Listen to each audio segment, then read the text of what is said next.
So what do you guys know? We know about the banks. We know about the barrel. You mean about the storage unit? He was laughing, you were laughing, you put him in the suitcase, he has 2 fingers sticking out, and you go to bed. We were speechless. He just didn't care. It was pure evil. The following stories tell the tale of killers who were tricked into confessing their crimes while on tape. We have a little 5-year-old girl who endured years of torture and eventually died at the hands of her stepmother. A woman who is accused of killing her boyfriend by zipping him up in a suitcase and leaving him there to die. And a man who killed another man and showed no remorse whatsoever. The person at the center of one of the more disturbing cases involving a child is now awaiting extradition back to Reno. 24-year-old Tyler Anderson from Reno is accused of disposing his dead daughter's inside a Sacramento storage unit. Anderson is being charged with child abuse and neglect. In 2018, police received a disturbing phone call from a man who made a terrible discovery. He had agreed to let a man he knew store some things in his storage container, but when he would later return to the storage unit, what he saw had been placed inside was horrific. Oh my God, there's a baby in there. When police arrived at the scene, they could immediately tell that the caller was right. There were human remains in the storage unit. Oh, it smells. It's gonna be a human. It's gonna be a human. They discover that what appears to be a baby has been stuffed in a duffel bag. The caller, Joe, didn't know much about the man who had placed the duffel bag in the storage unit, just that his name was Tyler, that he was Black or Puerto Rican, and he had driven down from Reno. He said that he had been acting suspicious when he put things into the storage unit. The police used surveillance footage to get the license plate of the U-Haul that Tyler and his wife drove to the storage facility. They are able to gather his driver's license, his full name, Tyler Anderson, and he is married to 23-year-old Adriana Anderson. Police are able to track Tyler's phone to the apartment he and Adriana shared in Reno. He was then arrested and taken into custody. The police get permission to search the apartment, which is clearly a disaster. There is spoiled food and trash everywhere. Meanwhile, shortly after Tyler's arrest, he makes a prison phone call to his mother. You know, I hope that the truth comes out. It's going to come out. Like I said, it's going to come out, and it's not going to be what everybody wants to hear. It's not going to be pretty, you know, it's going to be the truth, and it is what it is. Later on, Adriana is taken in for questioning. They tell her that they are there to investigate a homicide, and she appears to be willing to cooperate. They then ask her why she and Tyler had gone to Sacramento in the first place, and she said it was to pick up something that she was ashamed about. It turned out to be drugs. Which kids went down with you? It was me and my boys. Okay. Alright. Is it Tyson? Yes. Okay. Where was Adriana? I don't know. Adriana was not Callie's biological mother, and she's not a fan of Callie's biological mother, Leanne. Tyler and Adriana were already together by the time Callie was born. Found out that I was born in September. Told Adriana about it. She got upset, right? We got into this big fight. So I started using cocaine. Anytime that Tyler wanted to spend time with little Callie, Adriana would get upset. At one point, she even threatened to take her own life if he went to see her. Some time passes, and Tyler thinks that Adriana might be warming up to Callie. While he's in the process of fighting for custody of the little girl, Callie comes to live with him, Adriana, and her children. At first, things seemed to be okay. I would come home and they would be playing, you know, she would teach her how to read, she's teaching her how to walk. You know, she's showing her how to cook, vacuuming, right? That's a little vacuum, she's pushing it around. But could this have just been the calm before the storm? Meanwhile, Adriana is interviewed about her relationship with little Callie. And I just remember looking at her and I'm like, oh my God, you're so cute. And I remember when the first night we got her, I cried. I was holding her and I cried. Because I was just like, she was just a baby, you know. And Tyler explained that it was Adriana's plan that they get married. She said that this could help better improve his chances of getting custody of Callie. She also wanted to have a child with them to further solidify their bond. The medication that she was taking, her bipolar depression medication, was probably the reason why she wasn't able to get pregnant.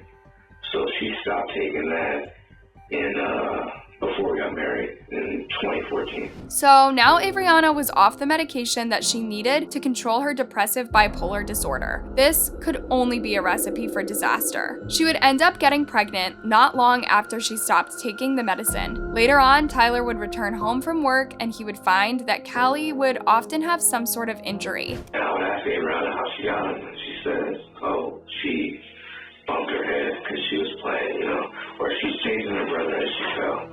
Or she's just clumsy like her dad, It wouldn't be long before things got even worse. Avriana explained to investigators that she believed in using physical punishment with the kids. I was raised on discipline, so if you talk back, I'm gonna you in your mouth and tell you don't talk back. Things continued to get worse until April of 2015, when Callie was just 3 years old. Tyler returns home to a startling sight. Left hand, it was Saran wrap. It had olive oil and Vaseline on it. Avriana told Tyler that she was washing Callie's hands and hadn't realized the water was too hot. This, of course, doesn't sound right. But she convinces Tyler that he should take the blame and say that it was his fault. When the family later attended a 4th of July party, Tyler's aunt Maylene asked about Callie's hand injury, and he told her that Callie had just stuck her hand in hot water. Aunt Maylene didn't believe this story and began to worry. Months later, at another family gathering, Aunt Maylene was stunned to see that Callie seemed to have lost quite a bit of weight. She was also seemingly starving and was eating any food that she could get her hands on, even taking it off of people's plates. It was at this point that Maylene and some other family members decided to call CPS. Once again, Tyler would take the blame and say that it was just an accident. Had a heel of 3rd-degree burn, right? Did everything I said. She was good to go, no pain. This is what Avriana had to say about the interaction with CPS. They closed the case because she clearly wasn't being.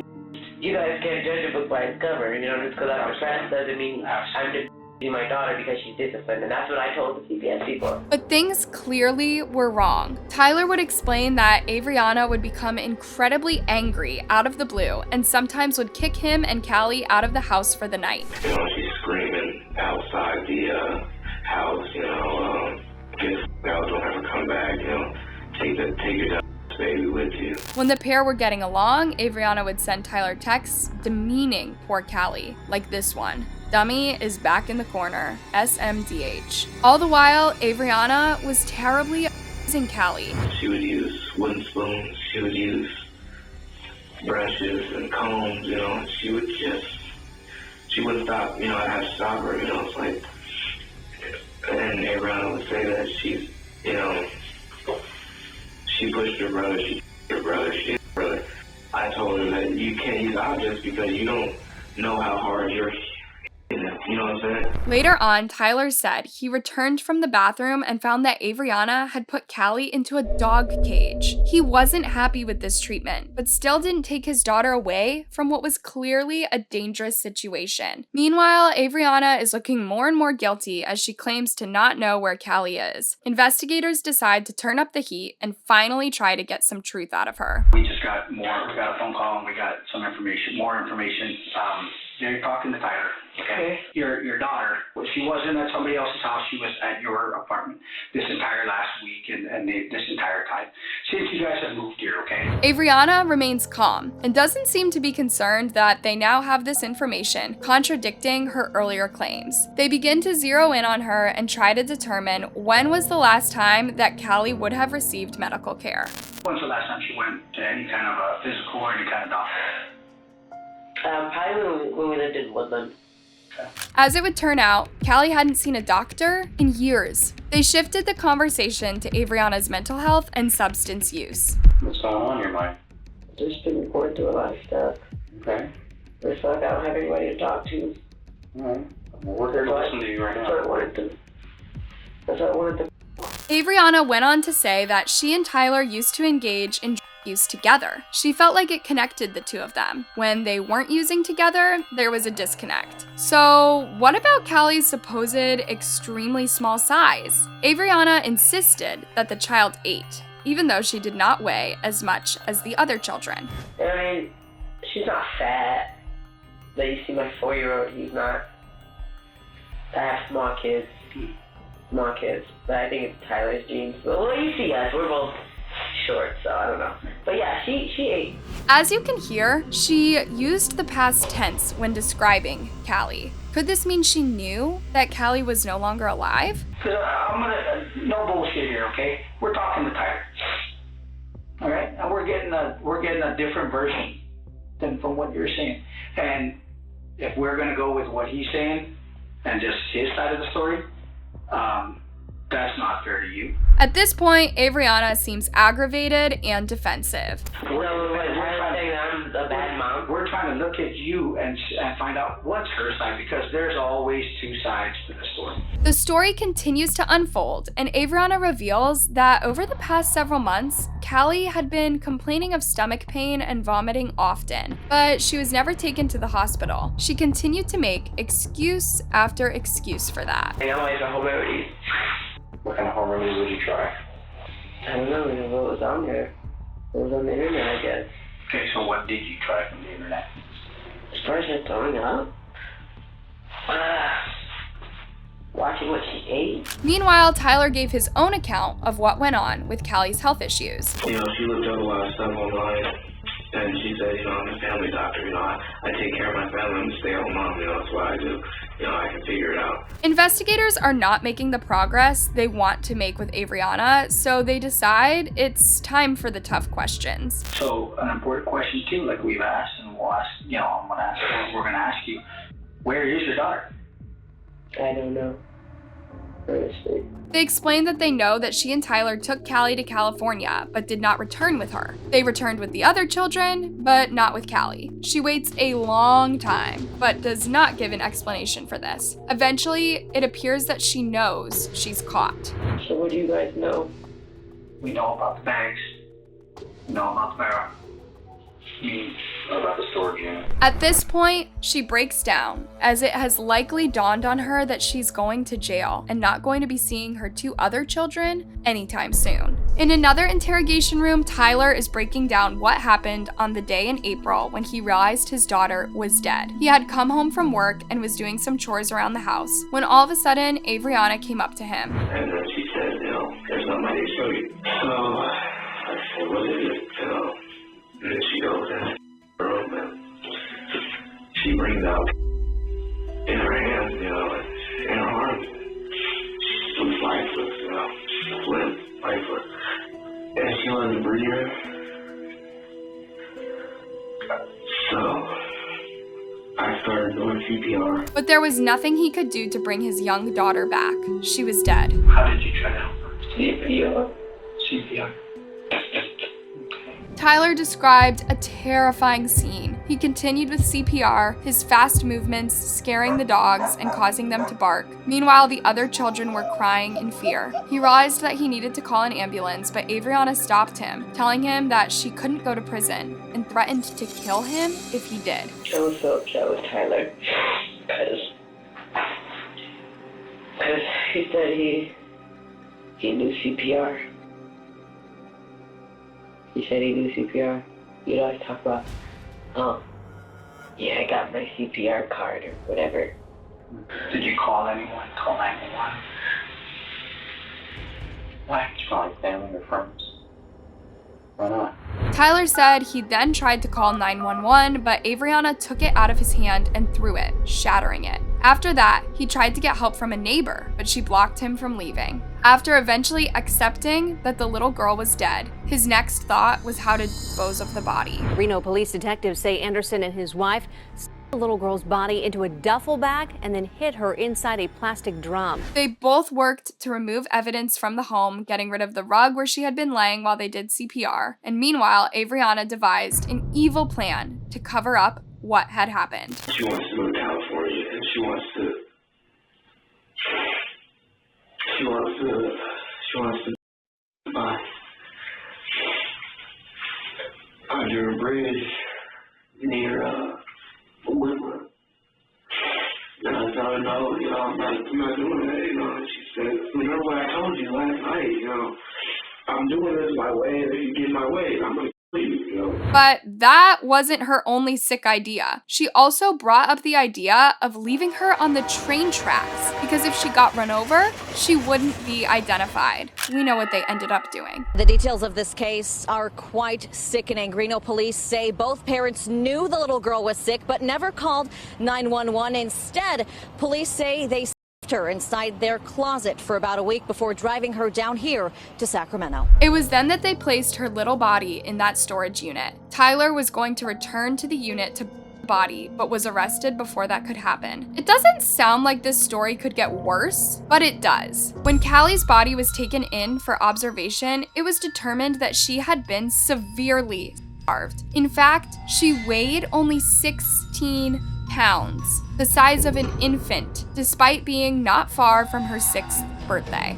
This was clearly a case of extreme child abuse, even though Tyler claimed that he didn't know the extent of what Avriana had done to his daughter until after she was already dead. She didn't look sick or she wasn't a skeleton. While they were initially charged with child endangerment, their charges would later change to include murder. They first pleaded not guilty, but would later change their pleas. It was a case that would shock and disgust the community. I don't understand what kind of person could do that. Nobody understands how someone could hurt a little child, much less handcuff her inside a dog cage and leave her there. Sorry, it's just very disturbing. There's millions of people that would have loved that little girl.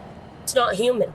Avriana was ultimately charged with first-degree murder, child endangerment and neglect, and sentenced to life in prison with the possibility of parole. She will be eligible for parole in 20 years. Meanwhile, Tyler was charged with second-degree murder, got a lesser sentence. This was due in part to the fact that he was often not at home, but still aware enough of what was going on there with the He was sentenced to life with an eligibility for parole after only 10 years. Do you think this is justice for little Callie? Let us know in the comments.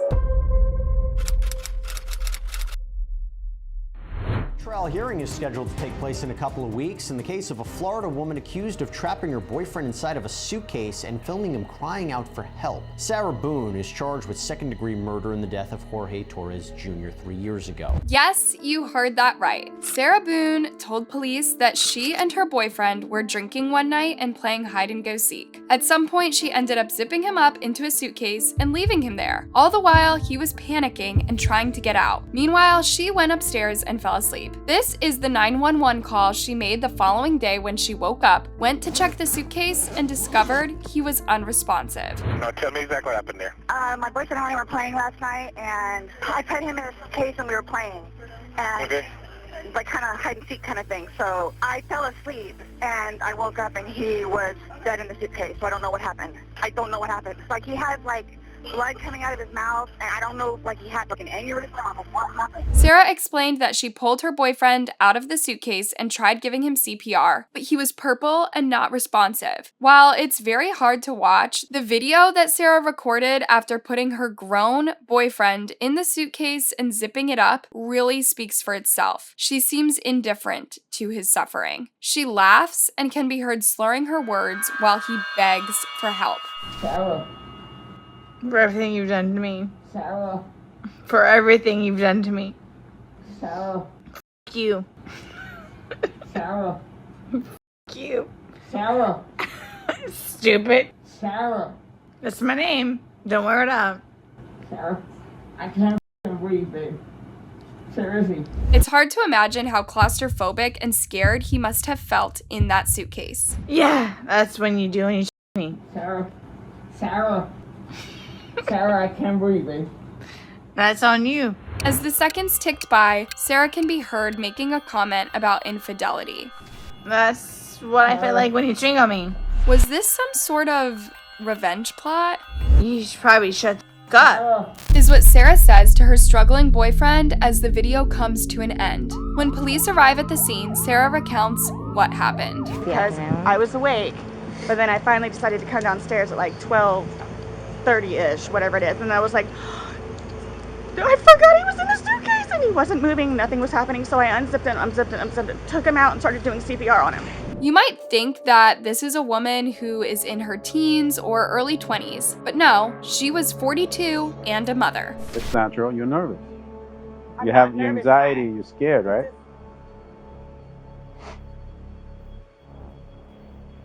I don't know how to explain it to you. She explained that to her, it was just all fun and games. She and Jorge had been playing around, and he decided to get in the suitcase. I thought it would be funny too, and he was laughing about it too. She wasn't crying, but she did appear scared for her own well-being. At one point, fearing about Jorge's family reaction when they heard the news. They're going to kill me. Okay, well. Do they live local? Yes, they're down the road. They're going to kill me. She also repeated the fact that she hadn't intended to kill him. But like, I don't, like, this was totally, like, not intentional. Like, that's what I'm scared about too, like. But was it truly a complete accident? The video she filmed does paint a different picture. Sarah is taken in for questioning. She's confronted with the video evidence. He was laughing, you were laughing, you put him in the suitcase, he has 2 fingers sticking out, and you go to bed. Now we see something totally different, and it actually shows you upset and, again, using derogatory terms to him when he's begging for his life to get out of that suitcase. But Sarah is full of excuse after excuse. It just happened to be that whenever I was videotaping or doing whatever else it was, just happened to not have that in it. She claimed he could have been able to get out of the suitcase on his own. She even suggests that alcohol could have played a role in what occurred. But the video shows him attempting to get out, begging to get out, and he can't. So that's just what we're trying to figure out. They suggested that maybe she had too much to drink and zipped the suitcase all the way without realizing it, but she denied that that was the case. I did not zip it up all the way. Sarah got defensive when asked if she'd ever locked anyone in a suitcase before. She proceeded to talk about what a great person she is. I was just simply asking because you had a look on your face when she asked you if you've ever done that before. You looked kind of shocked and... No. Okay, but why did you say it like that? Like, I don't think you all understand who I am, where... Okay. Well, tell me. I mean, I've always been a straight-A student. I am an outstanding mother to my son. Okay. I excel at everything. Sarah seems to think that she can talk her way out of this whole situation. My plan was not to go upstairs and go to sleep. Well, that's what you did. She tried to explain away the video, claiming that she didn't even remember making it. But the detectives consistently called her out. Why don't you remember making the video? Probably because we had been drinking. But you weren't drunk. No. Just because I went upstairs and... Just You because told you're us- drunk doesn't you mean told us that you... several times. While Sarah insists that she never meant to leave Jorge alone in the suitcase all night, she never thought to check on him and make sure that he was okay. You thought he could So, get out on his yes. own. But the video shows that he cannot get out on his own. Despite the fact that her actions led to the death of another human being, Sarah talked only of how it would all impact her life, showing what is clearly some narcissistic behavior. I don't think I'll ever be right because of this.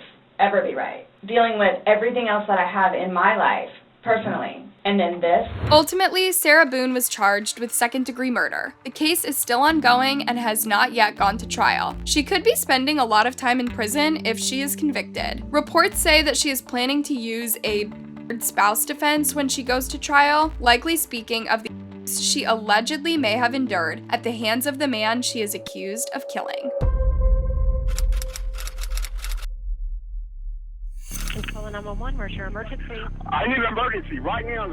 At the corner store next to CVS. Okay, do you know if anyone's been hit? Jose, good. Get an ambulance here now. We are. Who was hit? Some young man. So there.